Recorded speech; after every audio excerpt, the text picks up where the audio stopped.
Welcome back students. हम लोग 10th class की एनसीईआरटी से एनसीईआरटी रीड अलोंग एक्सरसाइज कर रहे थे बच्चों। और लास्ट टर्न पे हमने advanced sunrise and delayed sunset को समझा। अभी आज के लेक्चर में मैं डिस्कस कर रहा हूँ स्कैटरिंग के बारे में। तो स्कैटरिंग वो फिनोमिना है, वो घटना है जिसके कारण क्या होता है, रोशनी का ये इफेक्ट जो हम देख रहे हैं अर्थ पर, वो हमें रोशनी जो है फैली हुई दिखाई देती है सब तरफ। जैसे अगर अभी चंद्रमा की बात करें तो चंद्रमा पर एटमॉस्फेयर एब्सेंट है, वहां पर कोई वायुमंडल उपस्थित नहीं है। तो ऐसी स्थिति में वहां रोशनी इस प्रकार से फैलती नहीं है जिस तरह से हमारी पृथ्वी पर। तो ये स्कैटरिंग के कारण ही है, यानी रिफ्लेक्शन, रिफ्रैक्शन, और आगे जो आप हायर क्लासेस में पढ़ेंगे 12th क्लास में, डिफ्रैक्शन, पोलराइजेशन। तो हम जो है ये मान सकते हैं कि मेन जो क्राइटेरिया है, ये रिफ्लेक्शन, रिफ्रैक्शन सभी जो है वो किसके हैं, रिफ्लेक्शन, रिफ्रैक्शन, डिफ्रैक्शन, ये स्कैटरिंग के सब पार्ट्स हैं, ऐसा मान सकते हैं।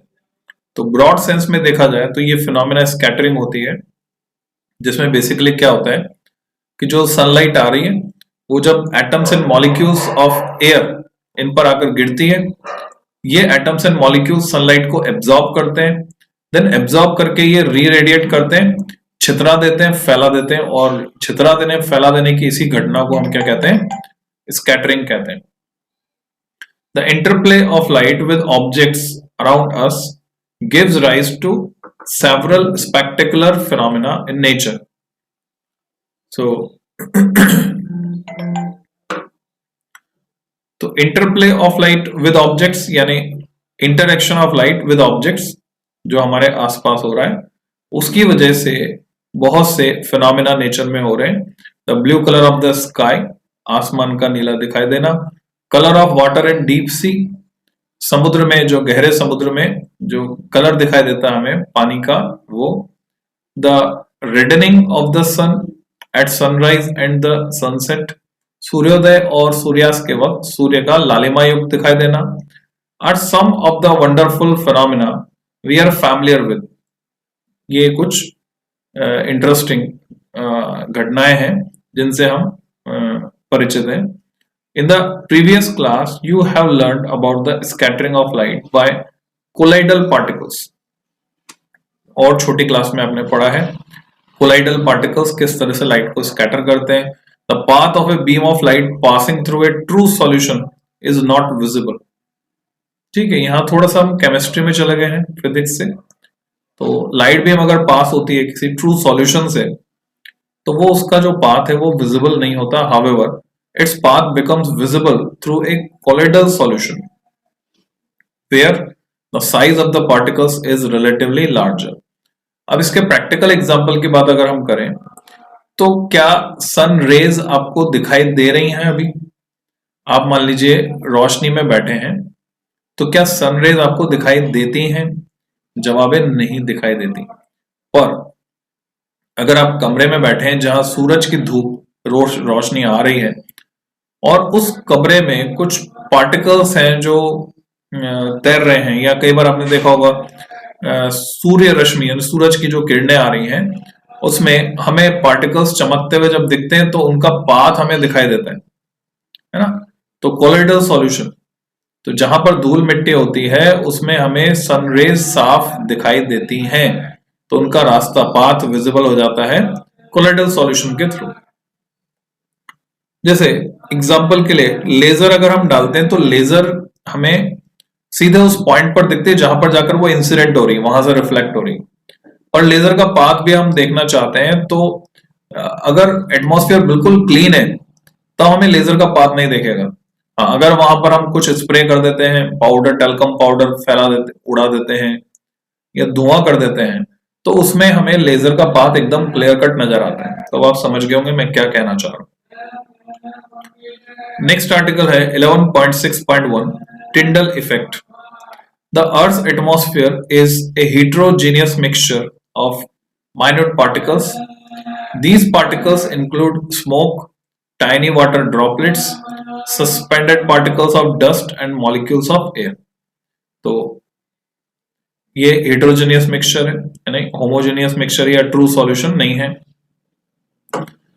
इनमें स्मोक धुआं आ गया, tiny water droplets water vapour आ गई, suspended particles of dust and molecules of air, ये सब हमें दिखाई देता है सनलाइट में। When a beam of light strikes such fine particles, the path of the beam becomes visible, हमें दिखाई देने लगता है। The light reaches us after being reflected diffusely by these particles. The phenomena of scattering of light by the colloidal particles gives rise to Tyndall effect, जिसको आप chemistry में पढ़ते हैं, which you have studied in class 9th, वहां पर पढ़ के आए हैं और आगे 12th में फिर से पढ़ेंगे। This phenomena is seen when a fine beam of sunlight enters a smoke-filled room through a small hole. Thus, scattering of light makes the particles visible. Tyndall effect can also be observed when sunlight passes through a canopy of a dense forest. है ना? Picture में अगर आपने देखा है या photos में आपने देखा है तो वहां पर भी ये लाइट का पाथ या रेज हमें दिखाई देती हैं through a canopy of dense forest, घने जंगल में। Here tiny water droplets in the mist scatter light. The colour of the scatter light depends on the size of the scattering particles.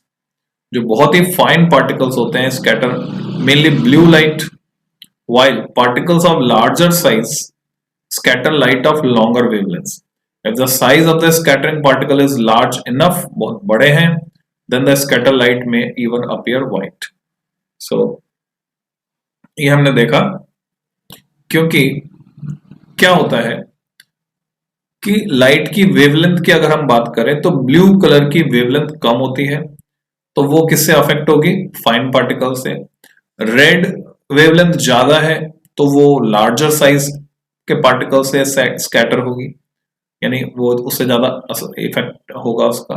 और ये phenomena हम पढ़ेंगे क्लास 12th में। ये scientist रेली ने study किया था और हमारे भारतीय वैज्ञानिक सीवी रमन, उन्होंने भी स्टडी किया था। तो स्कैटरिंग को हम दो कैटेगरी में डिवाइड कर देते हैं इसके बेसिस पर। एक होती है इलास्टिक स्कैटरिंग, दूसरी होती है इनइलास्टिक स्कैटरिंग।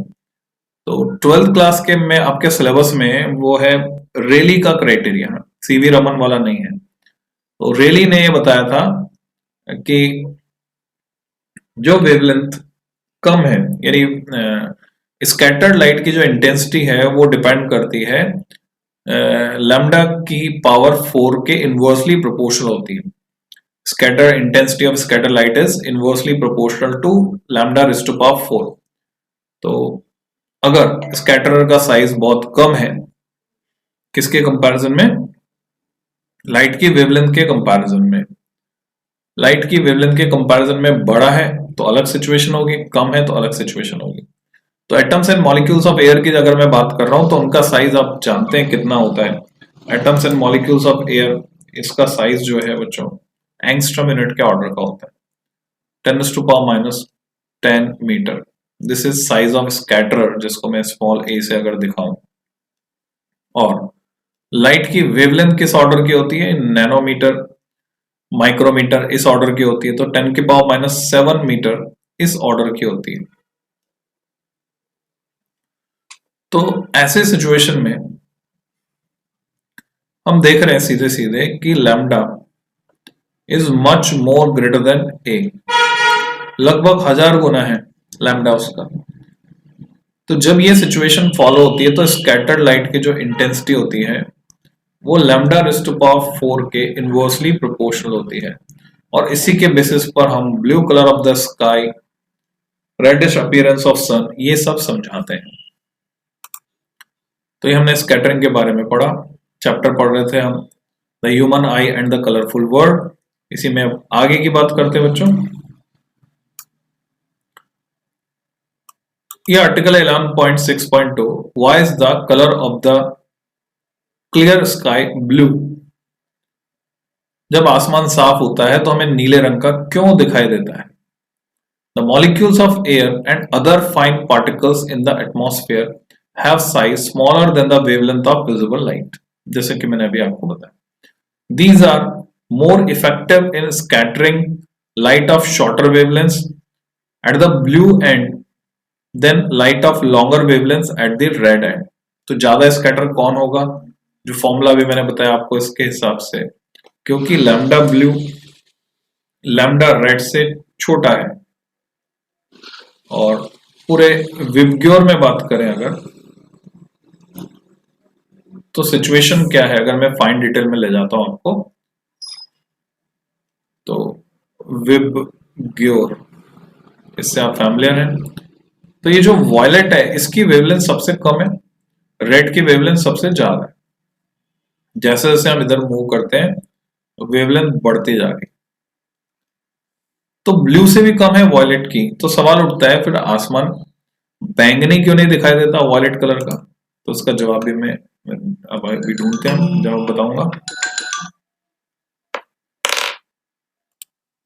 सो रेली के स्कैटरिंग क्राइटेरिया से हम इस बात को समझ सकते हैं कि स्मॉलर वेवलेंथ जो है वो ज्यादा फैलती हैं, स्कैटर होती हैं।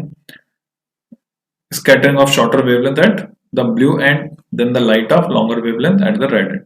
The red light has a wavelength about 1.8 times greater than the blue wavelength.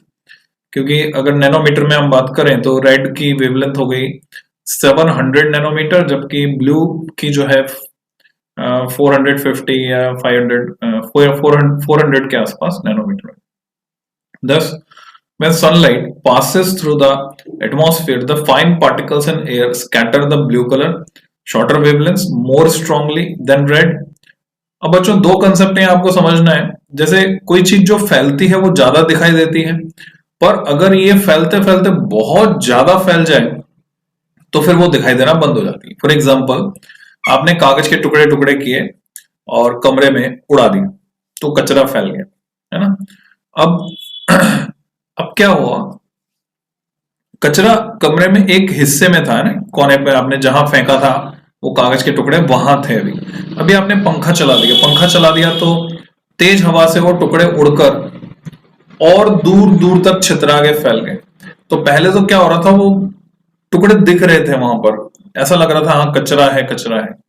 ऐसे होता है गलियों में मोहल्ले में कचरा फैला हुआ है, और जब आंधी आती है या पानी बहकर निकलता है बारिश का, तो ये सारा कचरा इतना ज्यादा फैल जाता है कि हमें लगता है सब साफ हो गया, सड़कें साफ हो जाती है ना, धूल ये सब और ज्यादा इतने ज्यादा फैल जाए, छितरा जाए, तो वहां कचरा दिखाई देना बंद हो जाता है। तो ये ठीक वैसे ही है। तो ये दो एस्पेक्ट हैं। तो यहाँ पहला एस्पेक्ट काम कर रहा है ब्लू कलर में, उसको समझते हैं। So when sunlight passes through the atmosphere, the fine particles scatter the blue color shorter wavelengths more strongly than red. The scattered blue light enters our eyes. If the earth had no atmosphere, there would not have been any scattering. जैसे चंद्रमा से देखने पर आसमान काला दिखाई देता है। Then the sky would have looked dark. The sky appears dark to passengers flying at very high altitudes, as scattering is not prominent at such heights. Atmosphere में ज्यादा ऊंचाई पे चले जाएंगे तो उसकी वजह से। You might have observed that danger signals of lights are red in color. अच्छा, इस पे जाने से पहले मैं इसमें थोड़ी सी और क्लैरिटी ले आता हूं। मैंने आपको ये बताया कि वॉयलेट जो है उसकी वेवलेंथ सबसे कम है, तो आसमान को बैंगनी दिखना चाहिए, इंडिगो दिखना चाहिए। ब्लू का नंबर तो तीसरे नंबर पे आ रहा है। तो रीजन क्या है ब्लू दिखाई देने का, कि जैसे जैसे हम centre of this is visible region violet to red, जैसे जैसे हम सेंटर यानी ग्रीन येलो की तरफ जाते हैं हमारी आईज की सेंसिटिविटी बढ़ती जाती है। So our eyes are more sensitive for blue compare to violet and indigo. हमारी आंखें ज्यादा संवेदनशील है नीले रंग के लिए, इसी वजह से हमें आसमान नीले रंग का या बोले आसमानी दिखाई देता है। This is the reason. You might have observed that danger signals light are red in color. Do you know why? Red is the least scattered by fog or smoke. Therefore, it can be seen in the same color at a distance. बहुत दूर से हमें दिखाई दे जाएगा red, लाल रंग दूर से दिखाई देता है, जबकि हमारी आंखें सबसे ज्यादा अट्रैक्ट होती हैं येलो ग्रीन के लिए। Region, our eyes are most sensitive for yellow green 555 nanometer. जैसे जैसे हम सेंटर ऑफ विजिबल रीजन की तरफ जाते हैं, आईज की सेंसिटिविटी उन कलर के लिए, उन लाइट के लिए बढ़ती जाती है। इसलिए फॉग लैम्प येलो कलर के होते हैं। इसलिए सोडियम लाइट जो स्ट्रीट लाइट में यूज की जाती हैं या की जाती थी, अब तो एलईडी आ गई, तो वो येलो कलर की होती थी और उनकी एफिशिएंसी ज्यादा होती थी, क्योंकि हमें येलो दिखाई देता है, येलो के लिए हमारी आईज सेंसिटिव है। सारे एडवर्टाइजमेंट्स जो है, maximum advertisements yellow green region में बनाए जाते हैं, जिससे कि लोग उनकी तरफ अट्रैक्ट हो। अगर आप भी भीड़ में लोगों का ध्यान अपनी तरफ खींचना चाहते हैं, तो आपको येलो ग्रीन कलर के कपड़े पहनने होंगे, तो लोगों का ध्यान आपकी तरफ सहज ही आकर्षित होगा। फिर अब अगर हम बात करें सनराइज एंड सनसेट के समय सन के कलर की, तो सनराइज और सनसेट के समय होता क्या है बच्चों, डिस्टेंस बहुत ज्यादा हो जाती है। सनराइज सॉरी डिस्टेंस तो उतनी ही रहती है, एटमॉस्फेयर में जो लाइट ट्रेवल कर रही है वो डिस्टेंस ज्यादा हो जाती है। तो मान लीजिए ये है नीले रंग का हो गया, तो सूरज बनाना है ऑरेंज कलर, ये बनाता हूं। दिस इज आवर सन, और ये है एटमॉस्फेयर के लेयर्स, जो या ये एटमॉस्फेयर है। ओके, एक गड़बड़ कर दी मैंने, उसको मैं सही करता हूं। ये सन नहीं, ये तो हमारी पृथ्वी है। This is our mother earth, हमारी पृथ्वी। सूरज जो है वो एक तो है हॉरिजन पे at the time of sunrise and sunset, colour combination mismatch हो गया पर कोई बात नहीं, here is sun at the horizon. और दूसरी सिचुएशन, अगर हम ऑर्बिट को सर्कुलर मान लें, तो यहां पर ये सन है दिन के 12 बजे टॉप मोस्ट पोजिशन पे ऊपर, तो वर्टिकल पोजिशन एट 12 नून जब सनलाइट आती है, तो वो डिस्टेंस कितनी ट्रैवल कर रही है इनसाइड द एटमॉस्फेयर, यहां से लेकर यहां तक। Suppose this distance is y, this much, और at the time of sunrise and sunset atmosphere में जो डिस्टेंस ट्रेवल कर रही है सनरेज, सन की डिस्टेंस हमसे सेम है क्योंकि सर्कुलर ऑर्बिट माना मैंने, पर जो डिस्टेंस लाइट ट्रेवल कर रही है through atmosphere that is x, and clearly x is greater than y। तो जब ज्यादा दूरी एटमॉस्फेयर में चलना है सनरेज को, तो उनकी स्कैटरिंग बार बार लगातार बार बार होगी। तो बार बार स्कैटरिंग होने की वजह से जो शॉर्टर वेवलेंथ है वो तो रिमूव हो जाएंगी, इतने ज्यादा स्कैटर हो जाएंगी। सेकंड एस्पेक्ट आ गया अभी जो मैंने आपको एग्जांपल दिया था, इतनी ज्यादा स्कैटर हो जाएंगी, फैल जाएंगी कि वो खत्म ही हो जाएंगी। तो फिर अब सनलाइट में से स्कैटर लाइट जो खत्म हो गई है उसको घटा दें हम, आई स्कैटर्ड, तो बाकी क्या बची हमारे पास, जो भी बचा वो रिच होगा रेड कलर में, क्योंकि स्कैटर हुई है शॉर्टर वेवलेंथ। और यही कारण है कि सूरज सूर्योदय और सूर्यास्त के वक्त लालिमा युक्त नजर आता है। Have you seen the sky, the sun at sunset and sunrise? Have you wondered as to why the sun and the surrounding sky appears red? Reason हमें अभी हमने डिस्कस किया। Let us do an activity to understand the blue color of the sky and the reddish appearance of the sun. तो ये activity आप कर सकते हैं। Place a strong source S of white light at the focus of a converging lens L1. This lens provide a parallel beam, parallel कर दिया हमने उससे। Allow the light beam, क्योंकि दूर से जो infinity से बहुत दूर से जो रेज आती हैं वो पैरेलल होती हैं। इसको हम ट्रांसपेरेंट ग्लास टैंक, जिसमें कि साफ पानी भरा है, उसमें से गुजारते हैं। Allow the beam of light to pass through a circular hole C made in a cardboard, obtain a sharp image of the circular hole on a screen Mn using a second converging lens L2 as shown in figure 11.11। तो यहां पर ये हमें देखने को मिल रहा है इस फिगर में, और फिर दूसरे लेंस से हम इसको फोकस कर रहे हैं।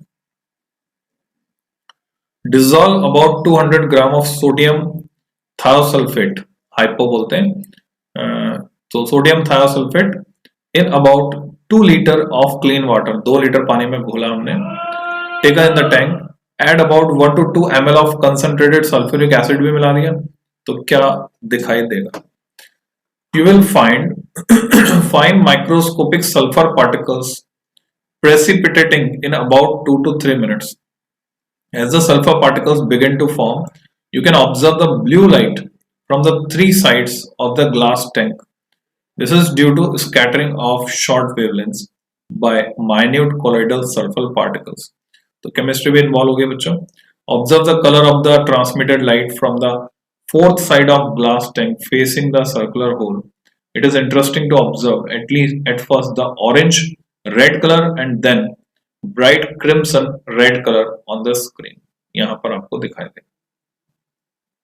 पहले ऑरेंज रेड, क्योंकि बाकी लाइट फैल गई तो क्या बचा, रेड. तो इस तरह से हम समझ सकते हैं. This activity demonstrates a scattering of light that helps you to understand the bluish color of sky and the reddish appearance of the sun at the sunrise or at the sunset. Light from the sun near the horizon passes through thicker layers of air and larger distance in the Earth's atmosphere. ज्यादातर बच्चे यहाँ गलती करते हैं बच्चों, वो बोलते हैं larger distance only in the Earth's atmosphere. ये भूल जाते हैं, larger distance नहीं है, distance उतनी है सन के अर्थ से. हाँ, सनलाइट जो ट्रेवल कर रही है एटमॉस्फेयर में वो डिस्टेंस ज्यादा है. However, light from the sun overhead would travel relatively shorter distance at noon. The sun appears white as only a little of the blue and violet colors are scattered near the horizon. Most of the blue light and shorter wavelengths are scattered away by the particles. Therefore, the light that reaches our eyes is of longer wavelength. This gives rise to reddish appearance of the sun. तो हमने क्या क्या सीखा इस पूरे discussion में? Ability of eye to focus on both near and distant objects by adjusting its focal length, उसको हम बोलते हैं accommodation, power of accommodation. The smallest distance at which the eye can see objects clearly without strain, उसको बोलते हैं near point of the eye, और least distance of distinct vision 25 centimetre. और young adult ये होता है 25 centimetre. The common refractive defects vision के वो हमने समझे, मायोपिया, हाइपरमेट्रोपिया, प्रेसबायोपिया, इन सब के बारे में डिस्कस किया, कैसे इनको रिमूव करते हैं, इनकी रेमेडी क्या है, कब कॉनकेव लेंस यूज करना है, कब कॉन्वेक्स लेंस यूज करना है, और प्रेसबायोपिया किस वजह से होता है, eye loses its power of accommodation at old age. ये समरी है पूरे चैप्टर की. फिर हमने सीखा splitting of white light into its component colours, जिसको हम बोलते हैं डिस्पर्शन. और लास्ट में फाइनली हमने इस लेक्चर में स्कैटरिंग की बात की. Scattering of light causes the blue color of the sky and reddening of the sun at sunrise and sunset. तो बच्चों इस लेक्चर में, आज के लेक्चर में इतना ही. फिर नेक्स्ट लेक्चर में मैं डिस्कस करूंगा एक्सरसाइज के question. So keep tuned, happy learning.